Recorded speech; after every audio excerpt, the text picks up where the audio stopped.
Imagine the scene. It's dark. You're in a garden. The air is cool, maybe a little heavy. Hmm. And suddenly the silence is just shattered. You see torches flickering, casting these long, erratic shadows against the olive trees. Right.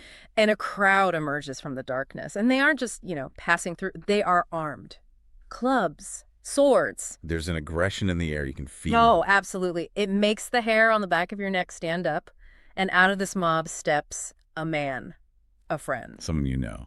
Someone you trust. Exactly, someone you've broken bread with. He walks straight up to the leader of the group, smiles, and says, "Rejoice, Rabbi." And then he leans in. And this is where it gets so unsettling. The ultimate cognitive dissonance, isn't it? It is. He leans in and he kisses him.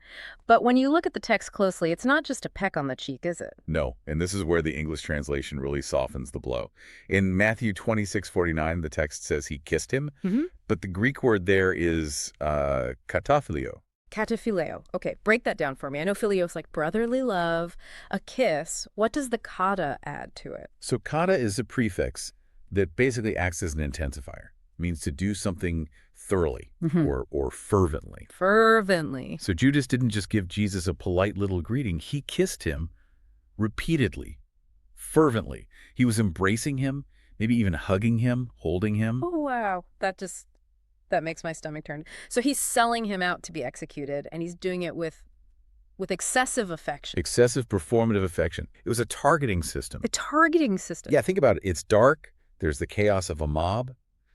The soldiers needed to know exactly who to grab without a fight, without any confusion. And the kiss, the universal sign of brotherhood, becomes a laser pointer for a hit squad. It's weaponized intimacy. That is genuinely terrifying, because it means the betrayal didn't come with a frown or a curse. It came wrapped in the gesture of love. And that brings us really to the central loop we are wrestling with today in this timely word. When the world feels like it's collapsing, when political schemes are churning in the background and you can't tell who's a friend and who's a foe, how do you distinguish a kiss of death from a kiss of love? That is the question. And Phil, frankly, if you look at the news cycle lately or just how fast alliances shift in business or politics, it feels incredibly relevant. it does. You see friends becoming liabilities overnight. You see these backroom deals that change the trajectory of people's lives, and they're not even in the room. Right. And what we want to do today is look at a hidden pattern of survival. We want to see where the majesty is hiding when everything else just looks like a mess. Because if you look closely at what we're covering, Matthew 26, Exodus, and even this cosmic picture in Job 26, you start to see a specific way God handles a crisis that is completely counterintuitive to how we would. Right. We're looking at two very specific eras of darkness today. We have the now of the narrative, which is the plot against Jesus in Matthew.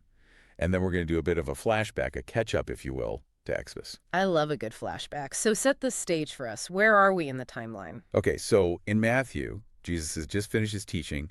He looks at his disciples and basically says the timer is set. 2 days until the Passover, the clock is ticking. But to understand the weight of that, we have to look back at Exodus. Joseph, the great deliverer who saved Egypt, he's dead.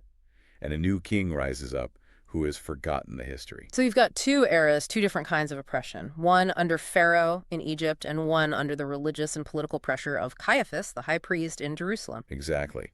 And in both cases, you have a deliverer Moses in one, Jesus in the other, who has to navigate a system that is rigged for their destruction. And our mission today is to unpack this multifaceted nature of the son who submits, the father who plans, and this is the part from Job I think will really surprise you. A spirit who is beautifying the heavens while all this grit and betrayal is happening on earth. It's all about valuation. Yes. That's the core theme I'm seeing. What is a life worth? Is it 30 pieces of silver? Or is it an alabaster flask of ointment? And here's a little spoiler for where we're headed. By the end of this discussion, we are going to connect the basket Moses was floating in on the Nile to the cup Jesus had to drink in Gethsemane. The basket and the cup. And there is a specific promise in that connection about how God handles your crises right now, today. It's a powerful connection. It really is. All right, let's jump in. Section 1, the valuation of worth. We start in the shadows, Matthew 26, verses 1 through 5. This opens just like a political thriller. You have these two timelines that are clashing. First, you had the divine schedule. Jesus says after 2 days, the Passover takes place. He states it like a fact. This is God's calendar. But then you cut to the courtyard of Caiaphas. And the text says the chief priests and elders took counsel together to seize Jesus by craftiness and kill him. But what's their timeline? Their timeline is not at the feast, lest there be an uproar among the people. Right. They want a quiet assassination. They want to make him disappear without the crowds noticing, because the crowds love him. They're calculating the political fallout. It feels like a modern backroom deal, doesn't it? You can almost picture the smoke-filled room. They're trying to manage the narrative. Let's do this quietly. Let's not disturb the peace. It's all risk management. They don't care about justice. They care about the uproar. They're terrified of losing control of the population. But the irony is, God's timeline just overrides theirs completely. They didn't want it during the feast. But the Passover required the lamb to be slain during the feast. The very uproar they were afraid of was exactly what the whole occasion demanded. A public sacrifice. So while they're calculating the political cost, trying to keep things cheap and quiet, we get this jarring scene change. We go from this hateful, calculated plot of murder to a dinner party in Bethany at the house of Simon the leper. And this is where that theme of valuation just explodes onto the scene. Verse 7. A woman comes with an alabaster flask of ointment of great value. Okay, let's pause on great value, because we read that and we think, okay, fancy perfume.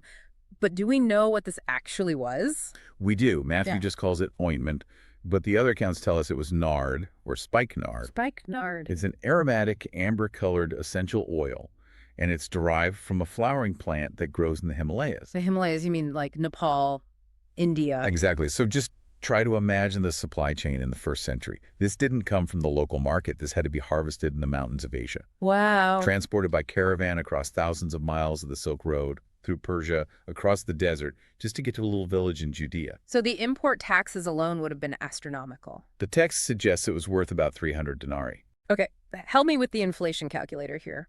What does 300 denarii actually mean to a normal person back then? A denarius was the standard daily wage for a laborer. So 300 denarii is basically a year's salary. A full year's salary. Imagine taking every single cent you earned in the last year before taxes and converting it into a single crystal bottle of liquid. Oh, man. And then smashing the neck and pouring it all out in one sitting. Okay, when you put it that way, I kind of side with the disciples here. Verse 8 says they were indignant. And honestly, I get it. That sounds insane. It is insane. That's why their reaction is so visceral. Yeah. The Greek word for indignant there implies like a snort of anger. They're not just confused, they are offended. They look at this and say, to what purpose is this waste? This waste, that's the key phrase. Because they immediately pivot to the moral high ground. This could have been sold for much and given to the poor. And that's a hard argument to beat, isn't it? I mean, think of how many hungry families you could feed with an entire year's salary. It's the argument of utility. It's the argument of the economist. What is the ROI on this poor? And mathematically, the ROI is zero. It's gone. It's just evaporated into the air. They're looking at a spreadsheet. And the woman is looking at a savior. But Jesus pushes back. And he says something that people have argued about for centuries. For the poor you have with you always, but me you do not have always. Now, hold on. Critics have jumped all over that verse, saying Jesus is being dismissive of systemic poverty. And that is a massive misunderstanding of the context. Jesus isn't dismissing the poor. He is highlighting the scarcity of the moment. Right. He's the bridegroom. He's about to be taken away. This is a unique, unrepeatable window in all of history where the Son of God is physically present at a dinner table. So it's about timing. It's not an economic statement. It's a prophetic one. It's entirely about prophetic timing. Jesus says, in pouring out this ointment on my body, she has done it for my burial. The woman realized what the disciples completely missed. This wasn't a time for calculation. It was a time for a funeral. She was anointing the king for his death before he even died. That gives me chills. She saw the cross coming when everyone else was still looking for a political revolution. Precisely. And the payoff is in verse 13. Jesus says, wherever this gospel is proclaimed in the whole world, what this woman has done shall also be told as a memorial of her. That is incredible. The gospel, the story of salvation itself, is permanently linked to this act of wasted love. It's like Jesus is saying, I don't want your calculated efficiency. I want your extravagant, wasteful affection. And that creates such a stark, violent contrast with what happens immediately after. Verse 14. Then one of the 12, the one called Judas Iscariot, went to the chief priests. And here comes the other side of the valuation coin, He asks, "What are you willing to give me?" the transaction. The woman gave everything a year's wages, for nothing in return but the act itself. Judas asks, what's the market price for a Messiah? And the answer, 30 pieces of silver. 30 pieces of silver. So we talked about the inflation on the perfume. What's 30 pieces of silver worth? Is that a lot? It's significant, but it's not a fortune. It's about 120 denarii, so maybe 4 months' wages. Okay. But the specific number rings a bell from the Old Testament. In Exodus 21:32, 30 shekels of silver is the compensation price for a slave who's had been gored by an ox. Wait, hold on. It's the price of a slave. A dead slave. A damaged slave. It's an insult. So you have the creator of the universe, the one Job describes as hanging the earth on nothing, being sold for the legal compensation price of a slave killed in a farming accident. The juxtaposition is just violent. You have what is essentially millions of dollars worth of perfume poured out for free versus the Son of God sold for a few months' rent. It really forces you, the listener, to ask yourself, in my own life, am I the woman or am I the calculator? Do I transact with God? I'll do this if you give me that. Or do I just waste my affection on him because he's worth it? That is a timely word right there. But let's shift gears. We need to go back in time. We've set the stage in Matthew, but the pattern takes us to a flashback in Exodus 1 and 2. Yes. Because this whole pattern of valuation and plots in the shadows has happened before. It has. Think of this like the beginning of a new episode in a serialized drama, where they flash back to the origin story. Okay. We're in Egypt. Genesis ends with Joseph in charge, saving the world from famine. Exodus opens with this ominous shift. A new king rose up over Egypt who did not know of Joseph. That phrase, "did not know," is doing a lot of heavy lifting. It's not just that he hadn't met him. Joseph was a national hero. This feels like a willful rewriting of history. It is. It's a change of administration that decides to purge the old narrative. And look at the logic this new Pharaoh uses in Exodus 1, verse 9. He says, the people are now more numerous and stronger than we. It's the fear of replacement. Exactly. It's a demographic panic. Lest they multiply and fight against us. That sounds incredibly modern, doesn't it? It sounds like it was pulled from a headline this morning. The fear that the other is growing too fast and will take over our institutions. And fear always leads to oppression. They shift the Israelites from guests to slaves. Verse 14 says they made their lives bitter with hard labor in mortar and in brick. This wasn't just about getting work done. It was about crushing their spirit. But, and I love this part, oppression always births resistance. And the resistance doesn't start with a warrior holding a sword. It starts with two midwives. Shifra and Puah. Shifra and Puah. This is the first recorded instance of civil disobedience in this text.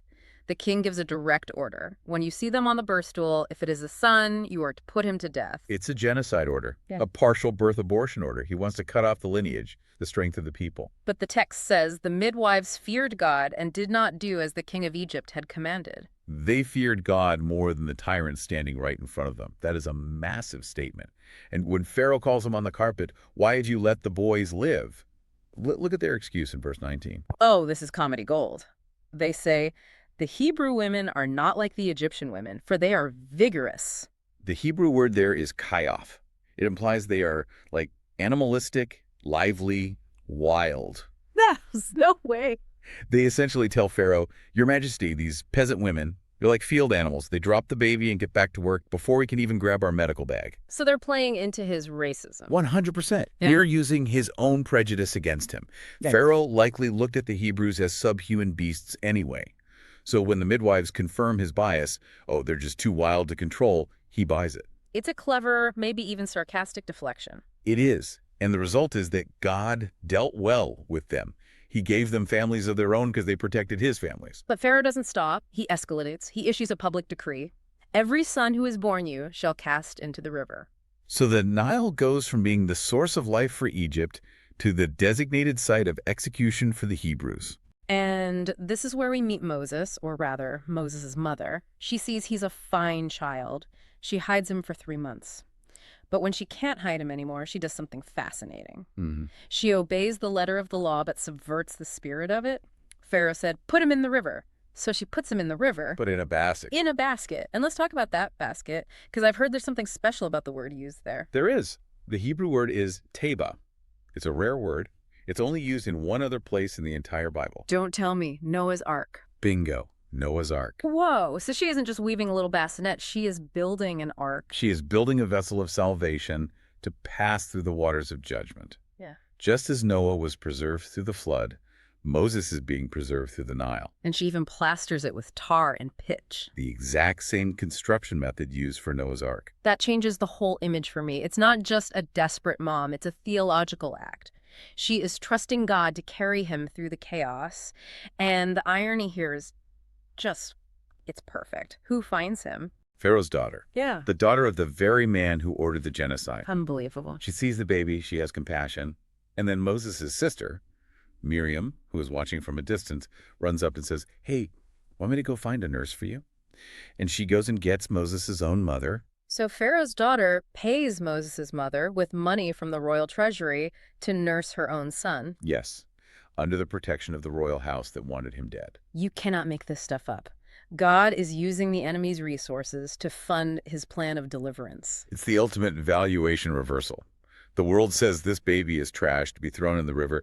God says, no, this is the deliverer, and I'll make the king pay for his groceries. That is the pattern. God hiding the Savior in a basket of weakness. And that leads us right back to Matthew, because Jesus is about to enter his own basket of weakness. That's a great transition. We move to section 3, the Last Supper. The timely word here is, my time is near. In Matthew 26:18, Jesus is orchestrating the logistics. He knows exactly where they are going to eat. Right. And they get to the upper room, evening falls, they're reclining at the table, and then Jesus just drops the bomb. Verse 21, "Truly I say to you that one of you will betray me." The room goes cold. And look at the reaction of the disciples. Being greatly grieved, each one of them began to say to him, "I am not the one, am I, Lord?" I think that self-doubt is actually a good sign. It shows a tender conscience. They didn't point fingers at each other. They looked inward. Is it me? Could I be capable of that? That's a good point. It's a healthy fear. But then Jesus clarifies the mechanics of the betrayal. Verse 23, the one who dips his hand with me in the dish. The dip. We need to explain this because in our culture, dipping a chip in salsa is casual. What did it mean then?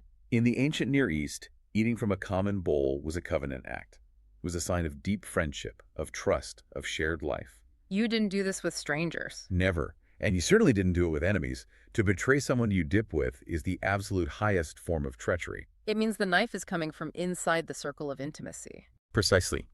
And Judas asks, "Is it I, Rabbi?" And Jesus confirms it. "You have said it yourself." And then in the middle of this betrayal, Jesus institutes something new. The bread and the cup. The new covenant. Take, eat, this is my body. Drink of it, for this is my blood. Jesus is not just a victim here. He is the host.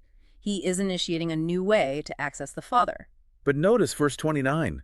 "I shall by no means drink of this product of the vine from now on until that day when I drink it new with you in the kingdom of my Father." He hits the pause button to think about that. He is at the celebratory feast, the Passover, but he puts the cup down. He says, "I am pausing the celebration. I'm putting the wine away. I have to go handle the suffering first. We will finish this toast at the reunion." That is so powerful. He is deferring his own gratification for the sake of the mission. He's saving the joy for the other side of the pain. And the disciples, they just don't get the gravity of it yet. Yeah. Jesus warns them, "You will all be stumbled because of me this night." He quotes Zechariah. "I will smite the shepherd, and the sheep of the flock will be scattered." And here comes Peter, the man of action. "If all will be stumbled, I will never be stumbled." Well, Peter, even if I must die with you. It's the confidence of the flesh, isn't it? He's not lying. He truly believes he's that brave. He does. But he doesn't understand that spiritual battles can't be fought with willpower alone. Good intentions without spiritual power will always lead to failure. And Jesus sets the alarm clock for his pride. "Before a rooster crows, you will deny me 3 times. Which brings us to section 4, the agony and the cosmic backdrop. Because things are about to get very dark very fast.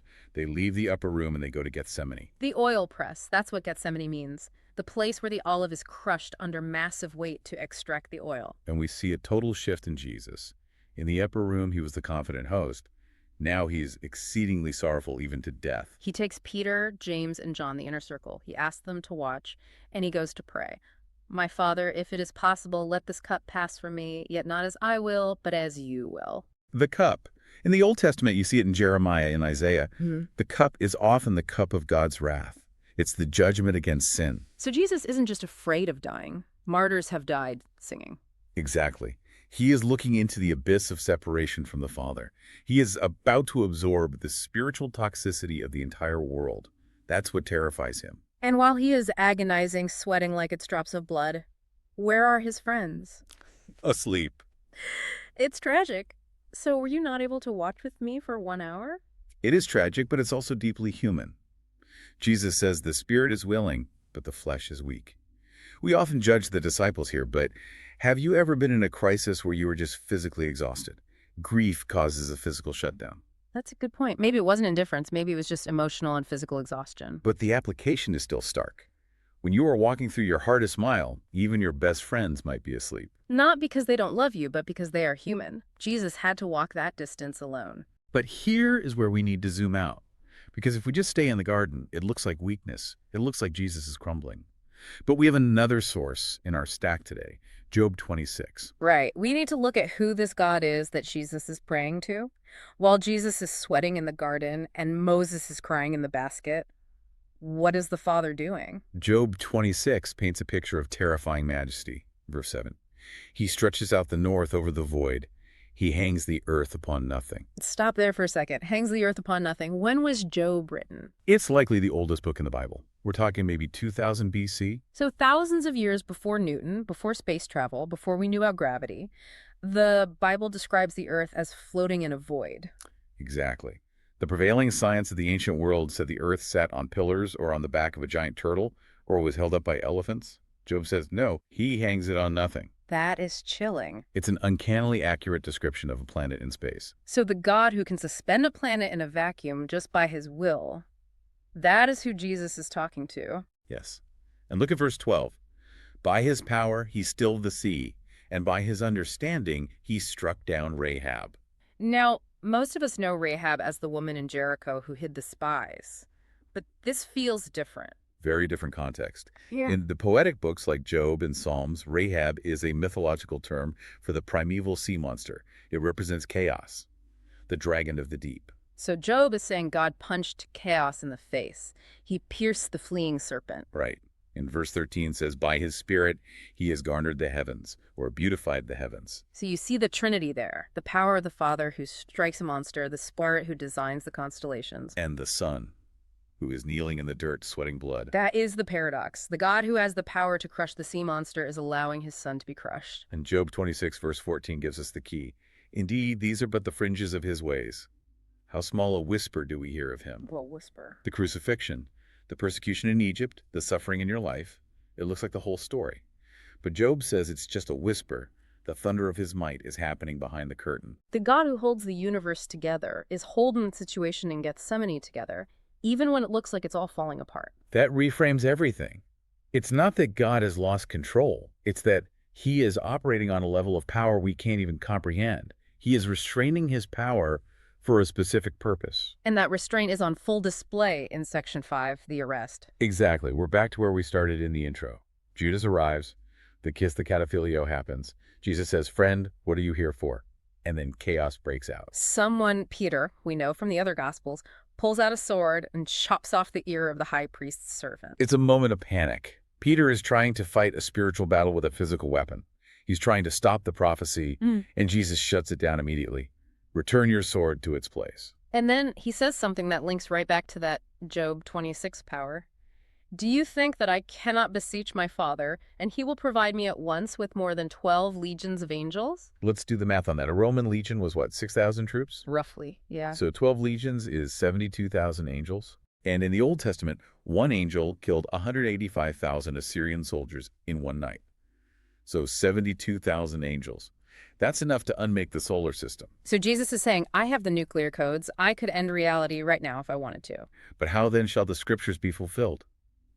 He chooses the handcuffs. He chooses the arrest. It is power under control. It's meekness in the truest sense. And then they drag him to the kangaroo court at Caiaphas's house. It's a total sham trial. They're looking for false testimony. They finally find two guys who twist his words about the temple. I am able to destroy the temple of God and build it up in 3 days. Which he was talking about his body, not the building. Of course. But the high priest demands an answer. I charge you to swear by the living God to tell us if you are the Christ, the Son of God. And Jesus finally breaks his silence. You have said rightly. And he adds, from now on, you will see the Son of Man sitting at the right hand of power and coming on the clouds of heaven. He's claiming Daniel 7. He's claiming to be the cosmic judge of the very men who are judging him. And they lose their minds. Tearing garments, blasphemy. They spit in his face, they beat him. The creator of the universe, the one who pierced the fleeing serpent, is being slapped by a bunch of religious bureaucrats. It's the ultimate humiliation. And while this is happening inside, something equally tragic is happening outside in the courtyard. Peter. Peter. He's sitting with the attendants trying to blend in. A servant girl, not a soldier, not a priest, a servant girl says, you were with Jesus. And he just crumbles. I do not know what you are talking about. And another girl sees him. This man was with Jesus. And now he denies it with an oath. I do not know the man. And finally, the crowd presses him. Your accent gives you away. You have a Galilean accent. It's distinct. And Peter begins to curse and swear, I do not know the man. And immediately, a rooster crows. That sound must have cut through him like a knife. Oh, absolutely. Verse 75 says, and Peter remembered the word which Jesus had said, and he went out and wept bitterly. It's the collision of his self-confidence with the reality of his weakness. He realized in that moment he was not the hero of the story. And that is a devastating place to be. The sun is coming up, the rooster's crowing, Jesus is being beaten, and Peter is just weeping in an alleyway. It feels like the end. But this is where we have to connect the dots. This is the outro. Because if we stop here, it's just a tragedy. But we have to remember the pattern. The pattern. Let's look at Moses again. Right. Moses, in his early life, tried to be the deliverer by his own strength. He killed an Egyptian. He took up the sword, so to speak. And what happened? He had to flee. He ended up in the wilderness for 40 years. Just like Peter. He took up the sword, failed miserably, and ended up weeping in the dark. But look at the bigger picture. Moses was drawn out of the water to become a deliverer. And Jesus went into the waters of judgment, into the cup, to be the deliverer. So God hides the Savior in a basket of weakness, or a garden of surrender before the victory comes. Exactly. The pattern is that God often uses the very thing that looks like defeat to engineer the deliverance. The basket in the Nile looked like child abandonment. It was actually an ark of safety. And the cross looked like the death of the movement, but it was actually the death of death itself. Precisely. So for you listening right now, you might feel like you are in the basket. You feel like you're drifting, helpless, or you feel like you're in the garden and it's dark and your friends are asleep. Remember Job 26. God is holding the earth on nothing. He is holding your situation even when it looks like a void. The void is his canvas. And there's one final hook we need to talk about, a promise Jesus made in the middle of all this darkness. Matthew 26:32. But after I have been raised, I will go before you into Galilee. Why Galilee? Why not Jerusalem? Jerusalem is the capital. That's where the throne is. Galilee is home. Galilee is where it all started. But more importantly, Jesus is telling them, the story isn't over at the arrest. The story isn't over at your denial. I am making an appointment with you on the other side of your failure. That is the timely word. The failure of the disciples, the sleeping, the fleeing, the denying, was not the end of the story. He scheduled a meeting past the point of their biggest regret. He knew they would fail. He predicted it. And he still set the meeting time. I will meet you in Galilee. And here is the cliffhanger. Before they can get to Galilee, they have to get through the weekend. They have to get through the trial, the cross, and the silence of the tomb. And what happens when the sun goes down on that burial day? When the stone is rolled in front of the tomb and everyone thinks it's all over? Well, that is a mystery for the next deep dive. I can't wait for that one. But for now, I want to leave you with this provocative thought. Think about the two people we discussed who were close to Jesus. Judas and the woman with the alabaster flask. Judas kissed the face of God and went to destruction. The woman touched the feet of God and is remembered forever. Both were close. Both had physical access to him. But one wanted a transaction and one wanted a connection. Proximity isn't enough. The posture of the heart is everything. So the question is, which one are you? It's something to think about. Thanks for joining us for this timely word. We'll see you next time.